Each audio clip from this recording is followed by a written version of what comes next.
Di sini saya akan menjelaskan tentang proses dan waktu masuknya Islam di Nusantara. Proses masuknya Islam di Nusantara tidak terlepas dari perdagangan. Karena Nusantara memiliki rempah-rempah yang sangat banyak sehingga menjadi daya tarik para pedagang untuk datang ke Nusantara. Mereka semua datang ke Nusantara untuk berdagang. Melalui Selat Malaka, pedagang mengunjungi pusat-pusat perdagangan antara lain Jepara, Gresik, dan Tuban. Setelah dari sana, mereka melanjutkan ke Goa, Ternate, dan Ambon. Melalui perdagangan itulah mereka, para pedagang Arab, Gujarat, dan Persia memperkenalkan agama dan budaya Islam ke Kepulauan Nusantara. Demikian dapat disimpulkan bahwa datangnya pedagang Islam ke Nusantara berlangsung secara damai melalui perdagangan. Perkembangan wilayah Islam di Nusantara ada beberapa jalur yang mereka lakukan saat datang ke Nusantara, yakni ada jalur perdagangan, yaitu jalur perdagangan mereka yang telah memeluk Islam.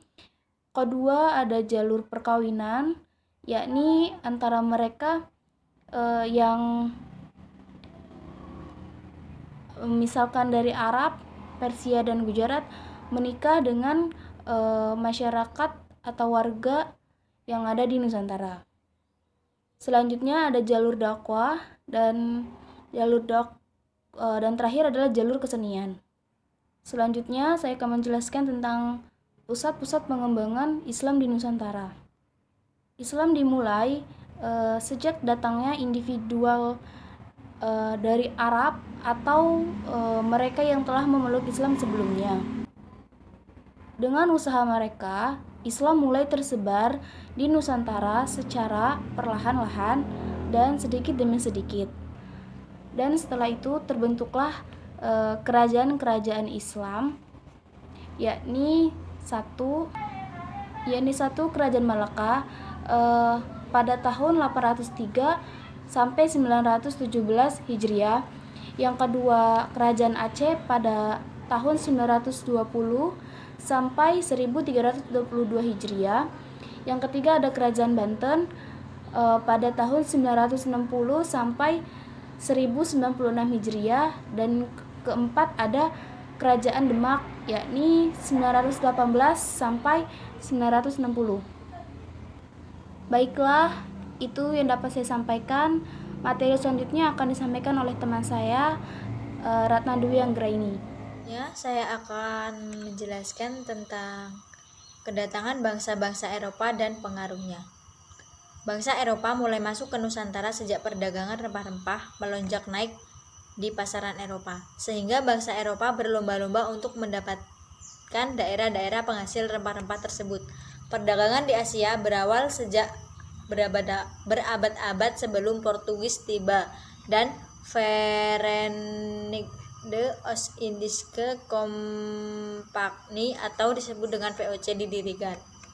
Sejarah telah mencatat bahwa Kepulauan Nusantara menjadi incaran pedagang-pedagang Eropa karena terkenal subur akan jenis tanaman apapun termasuk rempah-rempah. VOC hadir di Nusantara di bawah pimpinan Gubernur Jenderal Jan Pietsbergen Chun dengan merebut Jayakarta dari Pangeran Wijayakrama yang memerintah sebagai wakil dan Kerajaan Banten. VOC yang berkantor di Batavia membangun benteng-benteng beserta pegawai dan tentaranya mempunyai suatu hubungan surat-menyurat yang aktif dan laporan-laporan yang lengkap antara pejabat di daerah dengan pusat di Batavia dalam sistem perdagangannya.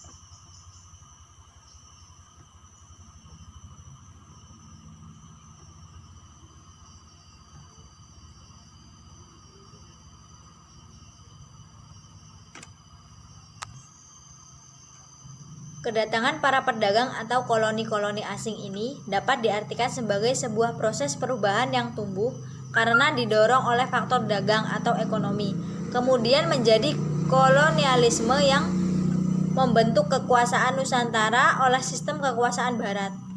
Hal ini mempengaruhi sistem politik, ekonomi, sosial, dan budaya Nusantara. Kemudian pengaruh asing ini semakin kuat, antara lain dibuktikan dengan penguasaan mereka pada sistem pelayaran dan perdagangan.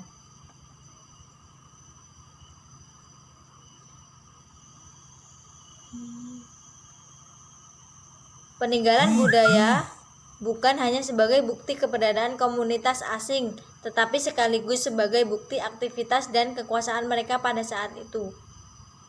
Dampak kolonialisme dari segi politik.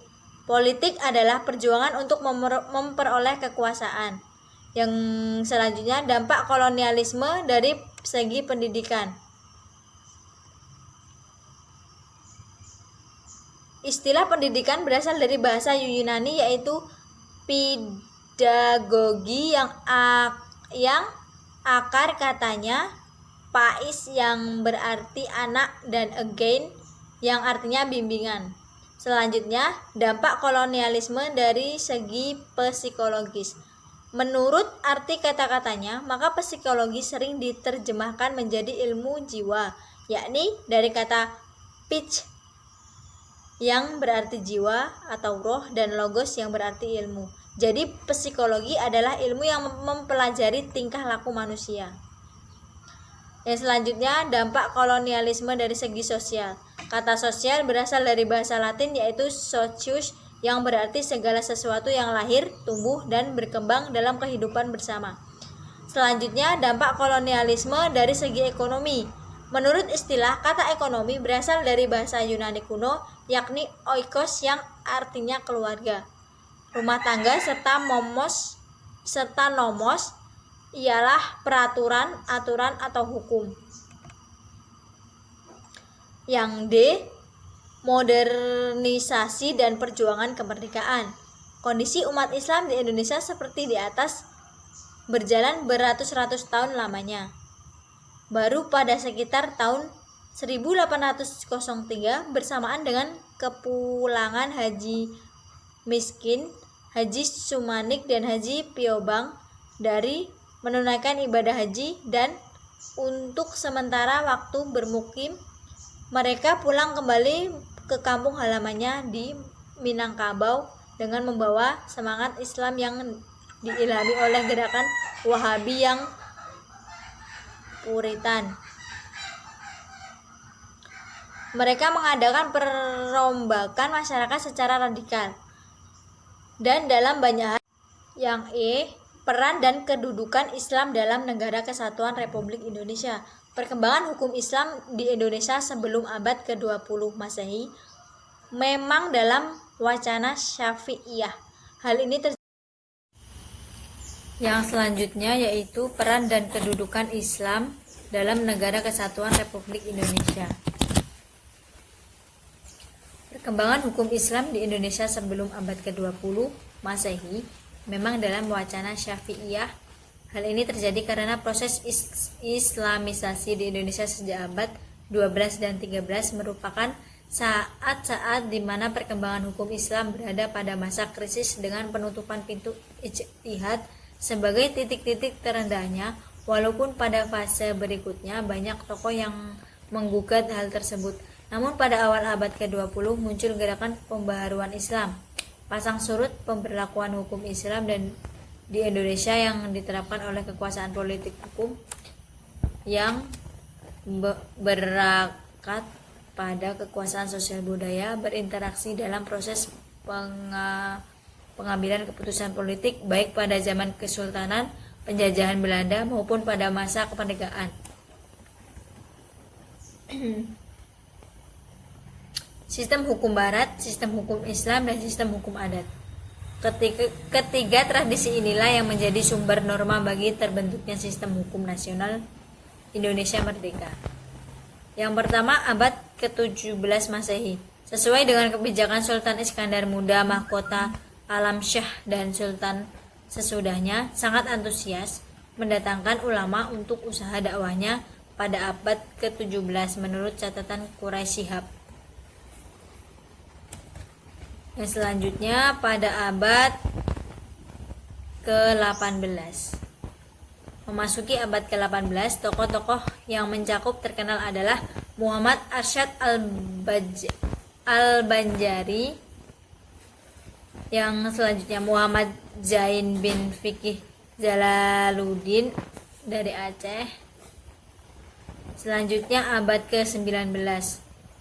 Pada abad ke-19, Indonesia banyak melahirkan pemikir, di antaranya mempunyai reputasi dunia, yaitu Ahmad Rifai Kalisaha, selanjutnya Nawawi Al-Bantani, selanjutnya Muhammad Ibnu Umar. Sekian presentasi yang dapat kami sampaikan, kurang dan lebihnya saya mohon maaf. Wabillahi taufiq wal hidayah. Wassalamualaikum warahmatullahi wabarakatuh.